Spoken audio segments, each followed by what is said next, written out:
Good evening. This is STV News. On the 23rd, Prime Minister Yoshihide Suga said on the suspicion of the former Prime Minister Shinzo Abe's Sakura wo Mirukai Eve, isn't it still under investigation? The government should refrain from commenting under such circumstances regarding his accountability. He said, "I think I will respond if I have the opportunity." Answer the questions of the reporters in Tokyo. Regarding the suspicion that former Liberal Democratic Party member Takamori Yoshikawa, a former member of the House of Representatives who resigned as a member of the Diet, was given money by a major chicken egg production company. The Prime Minister said, as he commented, he had a bad heart and was operated on. "I can fulfill my responsibilities. That's why I want to resign." As a result, the infection spread as if it was in line with the GOTO campaign. There is an aspect that must be called a man-made disaster. Yukio Edano, the representative of the Constitutional Democratic Party, pursued the government's countermeasures against the new coronavirus infection. During the closing examination of the House of Representatives Land Transport Committee, held on the 23rd, it is unusual for the leader of the first opposition party to ask questions in a committee that the Prime Minister does not attend, Mr. Edano. The representative himself is aiming to take the lead and appeal his confrontation with the government. At the same time, Mr. Edano asked questions for about 40 minutes and suggested the need for emergency assistance to medical staff in a state of emergency in a limited area. However, the government responded in the conventional way, saying, "We are not in a situation to issue a state of emergency." Ryosei Akazawa, Deputy Minister of the Cabinet Office. After the question, Mr. Edano emphasized to reporters, "I was able to highlight the painful explanation of the government." He said, "It should be the way to proceed with preference to as wide a range of opinions as possible, and urged the government to flexibly incorporate the opinions of the opposition parties." At the General Assembly of both Houses of Representatives on the 23rd, the Democratic Party for the People decided to appoint TAKAE Ito, a member of the House of Councilors who ran for the previous representative election in the first election. As the deputy representative, Yuichiro Tamaki said to reporters, "I want you to do your best as a signboard for the party." He is a member of the Diet who can show his child and youth policy. Yasutoshi Nishimura, Minister for Economic Revitalization, said on the 23rd at the Coronavirus Infectious Diseases Control Subcommittee, "I would like you to ask you to forego the year-end party and New Year's party in the Tokyo metropolitan area and carefully consider returning home." In response to the unstoppable spread of the new coronavirus infection in Tokyo and surrounding prefectures, he appealed for stronger countermeasures. Mr. Nishimura pointed out that the number of people in metropolitan area has not decreased considerably, despite the requests from the governors to shorten the business hours of the restaurants. From perspective of securing a medical care provision system, he said, "I would like you to ask you to spend a quiet year-end and New Year's holidays, especially among the youngest generation. We must reduce contact between people."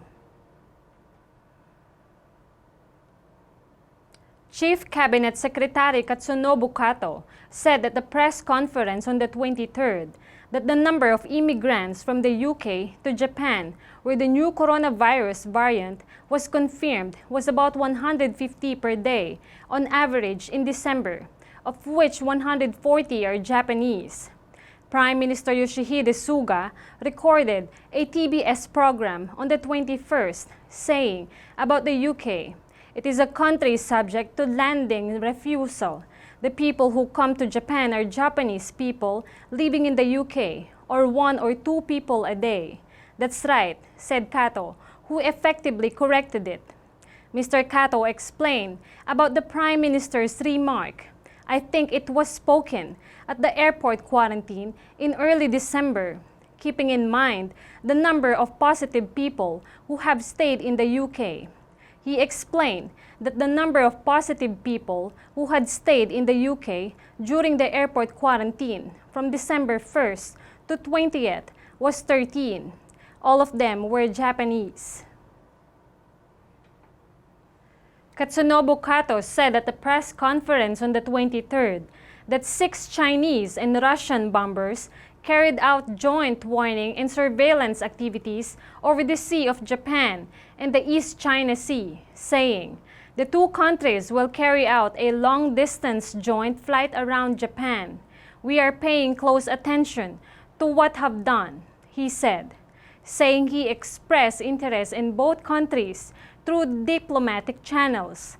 It was said that there was no prior notice and the intentions of both armies were under analysis.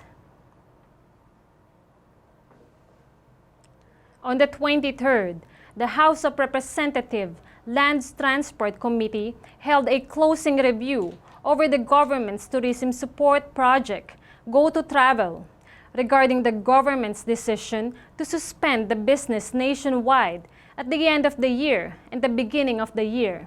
Kazuyoshi Akaba, the Minister of Land, Infrastructure, Transport and Tourism said, we can resume smoothly as soon as possible while focusing on infection prevention measures. I want to make an effort.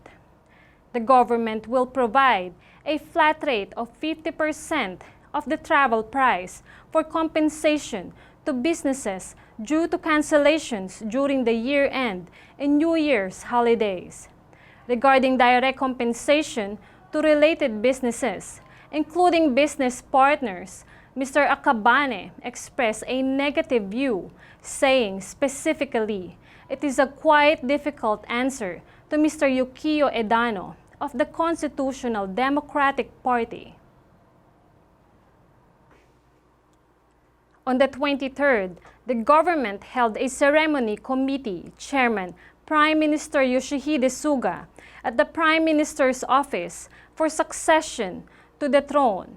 After the Rikoshi no Rei, which shows that Mr. Akishinomiya was ranked first in the succession to the throne on November 8th, the event was summarized after the series of ceremonies accompanying the substitution was completed. The Prime Minister, who attended the ceremony committee, said, it is unbearable for Keiga to have held a series of ceremonies without delay under the warm blessings of Japan and abroad. We would like to express our sincere gratitude to the people who cooperated and wish the imperial family a long-term prosperity.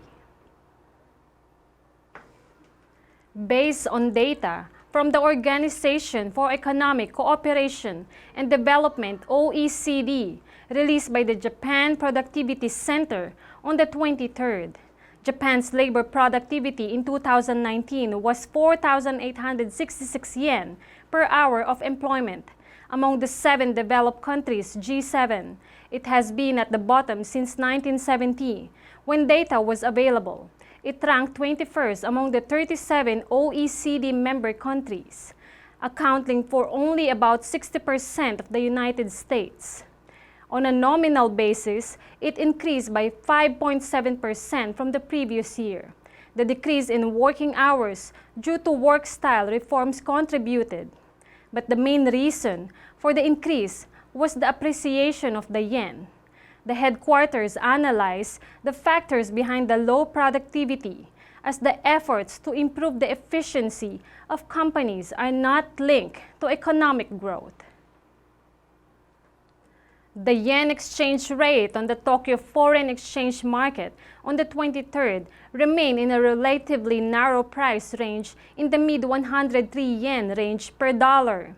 Trading was sluggish ahead of Christmas, although there was a strong sense of caution about the new coronavirus variant.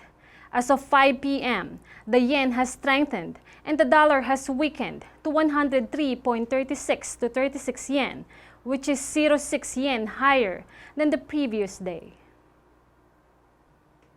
The Tokyo Metropolitan Government announced on the 23rd that it has confirmed 748 new cases of coronavirus infection. It was the second highest number after 821 on the 17th, which was the highest number ever, and exceeded 500 for the second consecutive day. According to the capital, by age group of newly infected people, the number of people in their 20s was the highest at 193, followed by 141 in their 30s, 130 in their 40s, and 120 in their 50s. There are 91 people aged 65 and over who are at high risk of aggravation. The number of seriously ill people, according to Tokyo standards, was 69, an increase of 5 from the previous day. And that's all for today. See you next week for another news update. Merry Christmas and Happy Holidays!